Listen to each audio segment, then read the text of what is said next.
Krishna has a particular service that he created each and every one of us to do for him. And he's just waiting until we get it together to offer him that service. So we have to discover what that service is, what that relationship is. And a big clue to the nature of that service, the nature of that relationship, is what we love. For example, I really love music.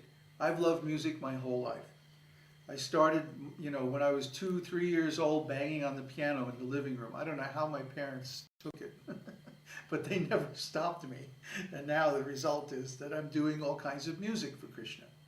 Well, Krishna gave me that talent to employ it in his service. And indeed, this is part of my eternal identity. My eternal relationship with Krishna is that I do music in the spiritual world for his pleasure. And this is very beautiful. It's a gift from Krishna. Devotional service is always like that. So we find everything in our life that we find so beautiful, that's so wonderful, that we can't give it up. Even if somebody says, you have to give up doing music, I would just laugh at them. No way I'm going to give up doing music. And I was delighted that my spiritual master, Śrīla Prabhupada, was also a master musician. So this is what we should be doing for Krishna. And then as we become more learned in Krishna's pastimes, we can find a way to engage it in his service. Ultimately, this can lead to realizing our eternal spiritual nature and our eternal service in the spiritual world. Are there any more questions? Yes, there is one. We can just continue with Nevis, and there are 2 others. So, the proof of an absolute personal conception of God can be seen when Lord Nrsimha killed Hiranyakashipu, right? Even though Hiranyakashipu denied the existence of God, God still decided to appear in a personal form to astonish and kill him. So that would prove that there is an absolute conception of God, regardless of how each person thinks about God. Whose question is Neville. it? Neville, right. Yeah, well, Hiranyakashipu wanted to kill God. He said, there is no God. God doesn't exist. No, that's a killing God. That's a way of, getting rid of him. The picture. So God asserted his identity. He said, yes, I do. Bam! In your face. What's the other question? Why are there so many demigods required? Why are there so many demigods required?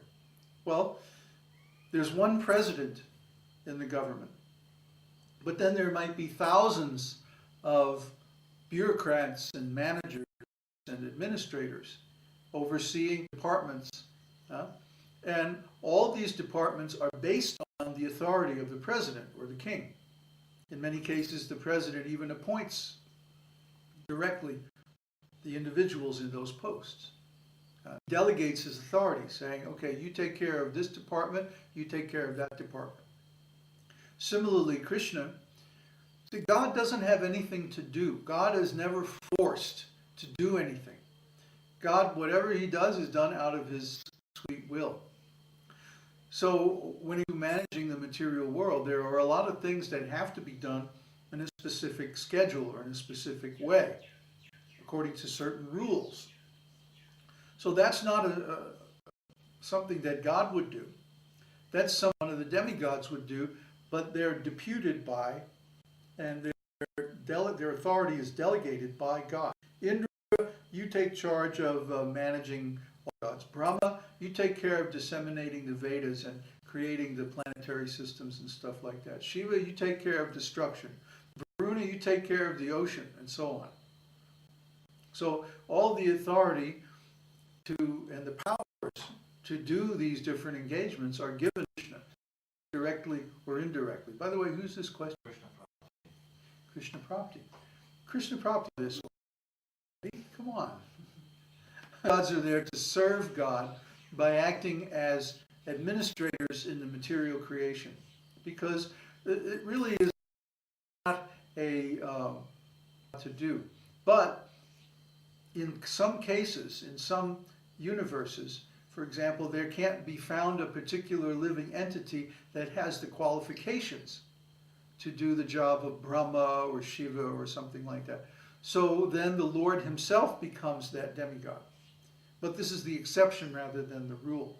Most of the time, God only appears in the material world to perform his pastimes. And these are pastimes. Pastimes means something I do to pass the time. It's not something I have to do. So God's pastimes are executed by will. He appears in this world, reveals his form, goes through so many activities, interacts with all these different individuals, devotees and non-devotees, in appropriate ways, and then he disappears. Why? Because it's his pleasure to do this. It's his pleasure. He says that Yada yada hi dharmasya glanir bhavati bharata. I appear in every age to protect the devotees and kill the demons. That's his purpose. He comes to the material world to teach the absolute truth, the esoteric teaching, and also to stop demons from harassing the devotees, to protect the devotees. That's why he appears, normally he appears in the form of a great king, because then he can make war on non-devotees like Ravana or the Kurus. So in this way, he protects his devotees. He protected his Sita and the monkeys, and he protected the Pandavas, because they're his devotees. That's why God appears. So when he appears, he doesn't have to. Even though these appearances are scheduled and known long in advance, especially by Brahma and the other demigods, still, he doesn't have to appear. He appears because he wants to. And the demigods' positions are not. If the demigods screw up, they can be removed. Just like in Brihad Bhagavatamrita, there's a story that Lord Indra raped some sage's wife and got cursed, and he lost his position and fell down. And Gopakumar was promoted to the position of Indra, even though he had no desire for it. He had no desire to become Indra, yet the Lord said, oh, this boy is qualified, he can be. So then he empowered him, gave him all the knowledge, consciousness, and power to be or to function that role, and then he was Indra. But after a while, Gopakumar grew tired of this, and he selected somebody else to succeed. And then he went off to the higher planets of the sages and Lord Brahman like that. So anybody can be. If we desired, we could advance and become demigods, but we don't really want that. But nobody can replace the Lord. He's unique. Other question? Yeah, but you answered. What is it? There must be unlimited personal relationships with Krishna in the sky. That's nice. Krishna property. Oh, well, that's not a question.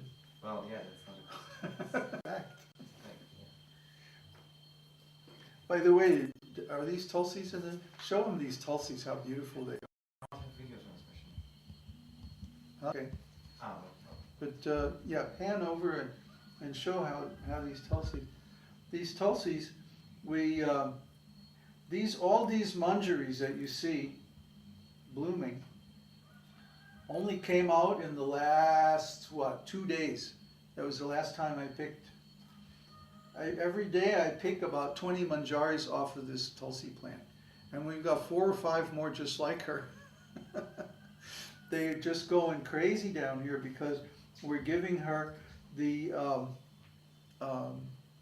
peat that washes up on the bank of the lake, and it's like all these leaves that wash up in winter storms, and then they get compacted, and they after a while they compost and they form like really good fertilizer. So we just put a thin layer of it on top of the soil, and if we transplant the tulsis, then we put a bunch of that in with the soil in the bigger pot, and as soon as the roots hit it, boom, they just explode. So really such nice rich, abundant tulsis in my whole life.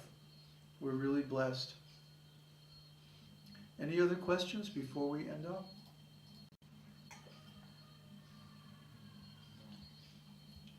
Okay.